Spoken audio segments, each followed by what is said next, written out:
Salutare încă o dată din Drobeta Turnul Severin. Am venit să mâncăm la restaurant Trattoria Il Calcio pentru că aveam poftă de o mâncare italienească, să zicem așa. Dar hai să nu mai stăm prea mult de discuții. Ca de obicei mergem înăuntru și comandăm ceva să mâncăm.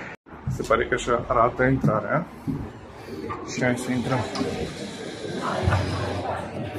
Și aici avem pe Stef, pe Lari, Rox, Didi și Mike. Hai să mâncăm, pentru că a venit și mâncarea. Uitați-vă în ce hal arată. Haideți să începem să mâncăm.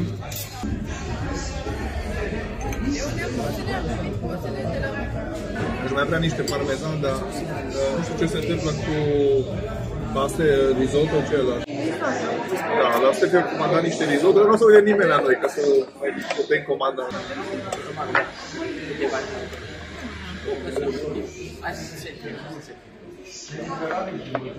Dai, te rog, E bun. așa-i? Așa e că e bun. Mie mi se pare ale mele delicate. E foarte bun. Haide. O să guși la mie. Dar mai sunt totuși de la mine. Dar până mie mâncarea te bucură. E mie, băi. Așa.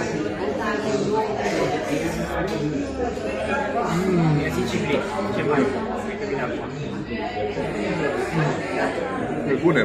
Ale mele sunt mai bune, așa? Nu, fac mele. Am comandat niște risotto pentru... Eu am comandat. Ați comandat? Da. Te-am zis de risotto primavera sau cum era. Da, imediat nu a ajuns comanda la... Ok, am zis. Așa o limonadă. Și o limonadă. Cu apă minerală sau plată? Apă minerală. miere, da? Și miere și mentă. Dacă aveți ghimbir, spune și ghimbir. Pentru. Mentă. Mulțumesc.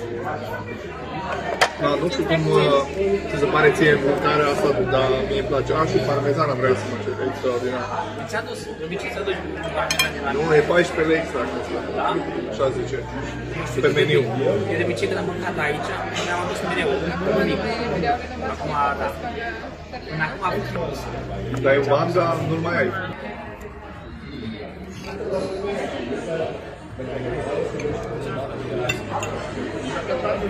Mai vreau și un pic de sare.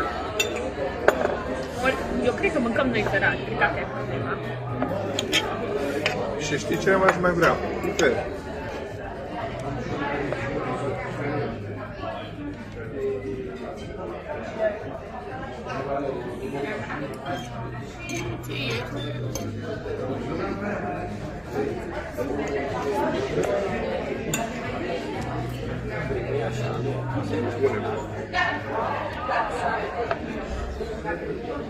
Nu, oare că da.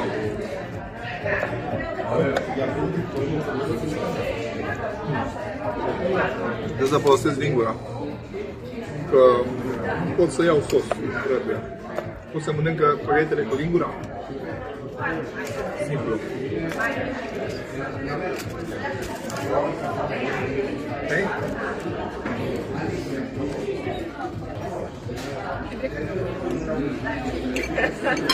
Trebuie să bei.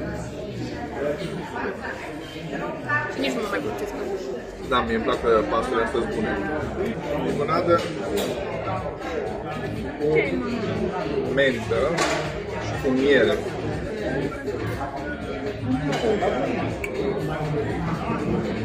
Hai cu apă minerală, am cerut. Sale. Sare vrei? Mulțumesc. Eu vorrei cartoffi, nu miros prea bine, rog, pentru că c'è gusto, da? Tu vrei parmezan? Nu, am sare. Păi până le amesteci cu... Tu le mănânci, a? Why not? Parmezanul îmbunătățește tot timpul. Mai ales pastele. Dar tu de ce nu mai mănânci ăla? Foarte bun. Hai? Da, meu mi-e place mult mai mult. E la Didi? Da? O zis da. Haide. Nu vrei la Didi? Ce desene îți plac? Vrei să vezi? Haide! Haide! Hai pe aici, pe jos, hai pe jos. Abia umblă de somn cei...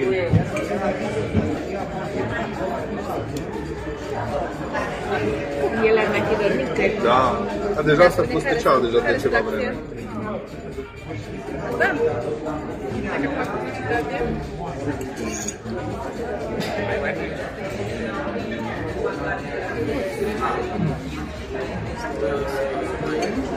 E bună mâncarea asta. Mie m-a plăcut destul de mult asta, îmi place. Finally, mâncare bună. Mâncare bună.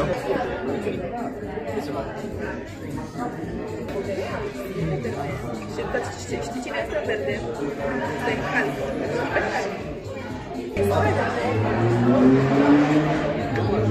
Stai că vine imediat corectul și nu mai e, dă-i pași. Sunt încărcate de ragu. Și eu am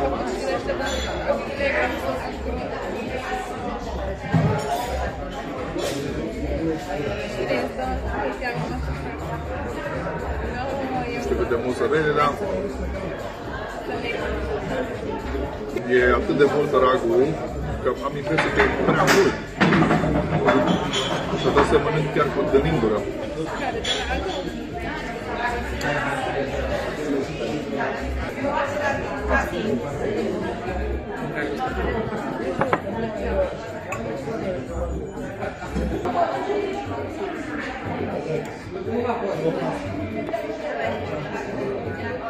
Am cerut niște risotto și ne-a recomandat orez cu legume pentru Steph.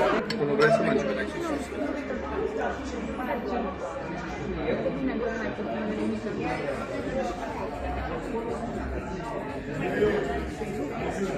E bun. Nu e ceva special, dar nu e rău. E bun. Exact cum e. Mie sincer acum nu mi se pare că e bun deloc. Bă, e bun. Nu pot să zic că e rău. Hai să terminăm pastele astea.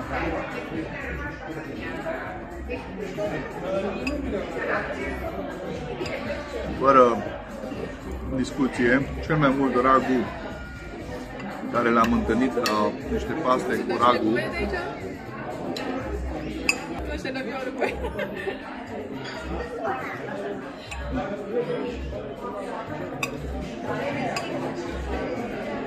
doar ragu.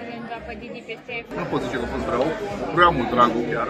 Ar mai fi mers mai multe paste, sau mai bine zis mai puțin ragu, mai multe paste, dar gustul a fost ce trebuie. Am avut o porție de paste cu vită și ciuperci. Nu erau ciuperci normale, erau pitonce, cred că, sau bureți, porcini. Și au fost foarte, foarte, foarte bune. Aveau și ceva sos. A fost foarte bun oricum, excepțional de bun. Sincer, le-aș da 5 din 5, pentru mine a fost foarte bun, limonada foarte bună, deci n-am ce spune, dar restaurantul 5 din 5, părerea mea. Revenim la discuția despre limonadă. O limonadă bună? Puteți să încercați și voi limonada cu apă minerală.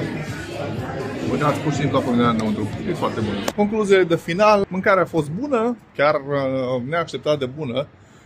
Deja începeam să-mi pierd speranțele aici în Drobeta Turnul Severin, dar nu vreau să fiu rătocios pentru că chiar vreau să-i dau o șansă oricărui oraș, indiferent de loc. Ce nu mi-a plăcut a fost că, deși restaurantul este în spate, ne-a fost în anexa respectivă, de acolo, ați văzut de unde am ieșit, iar acolo este o anexă pentru fumători. Evident că ne-am umplut de fum și nu a fost chiar ce ne-am dorit. Mai ales că suntem și cu copilul și da, asta e situația. Dar mâncarea a fost bună, fără nicio problemă. Aș mai veni aici, m-aș mai întoarce. Până data viitoare, la următorul clip, nu uitați ca să verificați și celelalte clipuri de pe canal și, bineînțeles, să verificați și TikTok-ul. Așadar, am mâncat și am băut și mi-a plăcut.